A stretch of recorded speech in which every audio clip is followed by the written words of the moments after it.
Magnus is here. Here. Here? Yeah, I tried to call for you. I'm too late. No, it's like 5 minutes only. They did not start on time. Yeah, go. Magnus Carlsen oversleeping again, and rumour has it it's because of this posture he adopts. Very few people know that he sleeps like a bat, helps blood flow to the brain, but this is one of the problems. You can sleep over. Not to mention he was up all night getting to grips with his new GM Hans Niemann premium subscription, so that's why he was a bit groggy this morning. But fear not, he made it to the game only E4, C5, 10 minutes late, as you can see on the left by the clock times. It was Norway versus Colombia, because this is the Chess Olympiad being held in Budapest, Hungary, and his opponent here is Roberto Garcia Pontoya. Magnus Carlsen crushing Grandmaster souls like this for over a decade. Let's check out this brutal game. They're over the board, classical chess. Magnus goes for E6 here, and after D4 we get this standard opening, Magnus adopting the Wrath of Khan. What do we get in response? C4. And in the darkness, find them. Roberto whispering under his breath in his best Gandalf impression in honour of the Maroxy bind, and Magnus just develops a pony. Attacks the centre, Roberto now defends it. Epic commentary as always here on Epic Gouda. Don't forget to smash unsubscribe in case you haven't already done so. Hit the dislike button, never share with your friends, and now we see Queen C7. Classic move, looking at some dark squares, Bishop E2 played, and Magnus goes B6, preparing to fianchetto the rook. Castle's played, Bishop B7, hang on a minute, breaks with tradition, goes with the bishop, unbelievable stuff. The pawn's under fire, defended with F3, fear not, but exposes the king. It's like an iconic Marilyn Monroe shot. The dress is lifted, white as well. Now we see knight C6, this one captures, bishop takes back, and this is a peculiar move. Queen D3. What's that one all about? Well, we're going to see one of the points to it soon. Now, surely Magnus does a bit of Bishop E7 action, or Bishop C5 maybe. Castle's the king. Something steady. Well, no. The game just hots up now. Starts to go full Vindaloo. We get pawn H5. Spin it, DJ. Andrea starts the beats. We love it when this stuff comes on the board. Bishop E3 in response. Stacking the clergyman like oarsmen in a boat there, firing in both directions, and Magnus, not to be outdone, goes Bishop D6 here, also stacking his own laterally and setting up that Queen Bishop battery on the H2 pawn, and it just induces a whole different character to the game. You know, if G3, well, you can even start crashing through immediately, and that's a hook. Doesn't look nice. H3, then it's Swiss cheese on the dark squares. Not so lovely, although it's the preferred move of Stock Barnacle. So F4 was played instead. Looks more aggressive. We see one of the ideas of Queen D3. E4 is now covered from these two minor pieces. And now Magnus goes Knight G4. Really sharpening up the game here. Third engine line. Now what to play? What do we want to see? If you're the Silicon Overlord, takes on G4. Not played. We've gone to the back cave here. Analysis mode. Understandable, because you open the H file, looks a bit scary, but the engine calmly goes Queen E2, says defend your pawn. You can jettison it, open the file, or even castles, which looks really weird. Queen takes, F5, that kind of thing. Magnus playing for the bishop's compensation. But it wasn't taken. Instead, we see pawn E5 and it's given the question mark. Now it looks okay, drives back the bishop, but presumably there's a problem in that you're creating chinks in the armour. Opening the bishop here. Now we see bishop D4 on the board. Magnus plays the immediate D6. Very natural move, going after the spearhead pawn, and because of that tremendous pressure, that's why we see captures. Opens this bishop also. This one takes back, threatening the attack on the king side here. And if takes, Never looked at it. Presumably the rook moves and then this one drops, and it's not ideal, crashing through on the dark squares.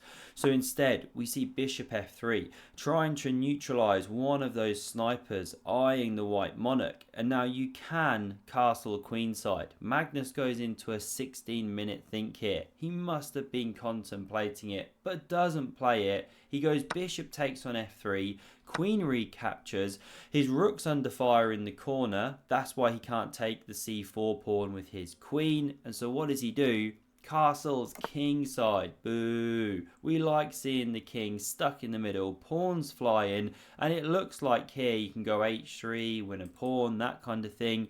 But c4's under fire, then the bishop's loose, so you do actually have to go b3, defend it, but not played.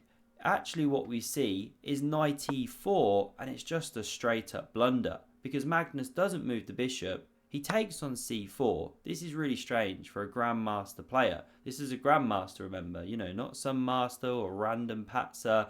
And you can't take on d6 here, or simply this one drops with check as well. King sidesteps, knight drops, you know, black an entire minor piece ahead. So pure miscalculation, I don't know. Rook ad1 forced to cover the bishop. Black is simply a pawn ahead after bishop e7, dominating the knight on e4. And now again, you'd love to do this, kick back the knight, take the pawn, but there's a problem. Knight f5 comes, tremendous pressure on the d4 bishop, love that word today, and if it retreats, let's say, then the knight drops. This is the problem here. So we didn't see h3 with this idea in mind. Instead we see b3, kicking the queen for the reason that it was attacking those pieces in the center, but now Magnus can go here, cover the pawn. Again, it's different. What should white do? Accept you're a pawn down, sit steady, h3, queen g3, game goes on here. But we see the game going wrong here for Roberto. However, there are mitigating circumstances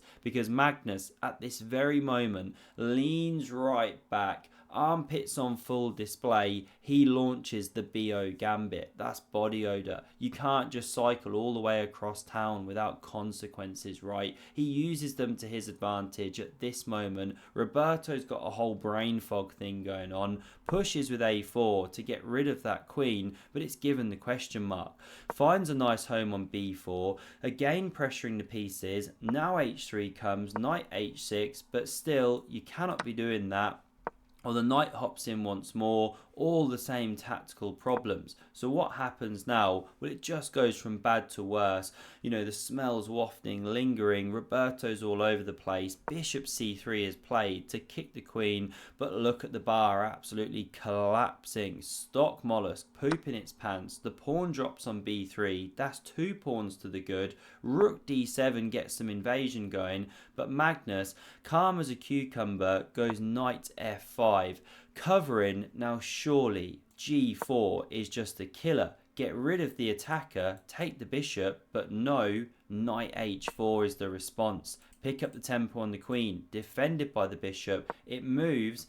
Now you can take on a4. What a cool tactical shot, hitting 2, and after rook takes here, yes, you take here and lose a second piece, but this is the sting at the end of the tail. This is what the top players in the world see. They calculate so well. Anytime a king is exposed, there's always tactics in the air, and black emerges 2 pawns ahead. And this attack, by the way, just doesn't come to anything. Black the one really attacking, you can liquidate, you can do stuff like this, no good. So these are the problems. This is why the pawn wasn't taken. What do we see instead? Rook fd1. Roberto ought to be ashamed of himself. 3 question marks in a row, or that's what I'd be saying if it wasn't for Magnus's deadly gambit. Now we see rook ad8 from Magnus, another excellent move. g4 finally comes, but all the themes start coming to fruition. The queen moves out the way here. Bishop under fire. Magnus doesn't care. He's just all over the tactics this game. Queen takes on a4. Look at that one. Just spraying the laser beams in all directions. And if you take here, what a cool tactic this is. Bang, you just crash through. You've opened up the rook's eyes with each other, and the queen supports it here on d1. and of course this is good for black, an exchange ahead. So the bishop not touched. We see rook 1 d4 to kick that queen. Magnus now goes queen a3, just covering the bishop. King h2 played, rook takes on d7, rook takes, rook d8, looking for simple liquidation. Magnus, what, 3 pawns ahead here, and now we see rook a7, going for tactics, converging on this pawn with queen and rook. Magnus goes takes on g4, pawn recaptures, and knight g6. Beautiful retreating move. He hasn't just forgotten which way his horses move. We know how much he practices with them, and white just cracks. I mean, it's already terrible, right? But this one is just the icing on the cake, the nail in the coffin. You open the dark squares, and Magnus doesn't need asking twice. Now, if you go king h1, not played, then you can start crashing through in different ways. Stuff like this. Eventually, the knight joins the party. Just impossible to resist these pieces as they crash through and hunt the king. So what do we see? No king h1, king g1, but of course here you're absolutely toast. Step into these dark squares, never analyze why the knight doesn't take, maybe to do with this, you win the queen, okay, very nice. So instead we see king g2, now the knight hops forth and it can be taken, but does Magnus care?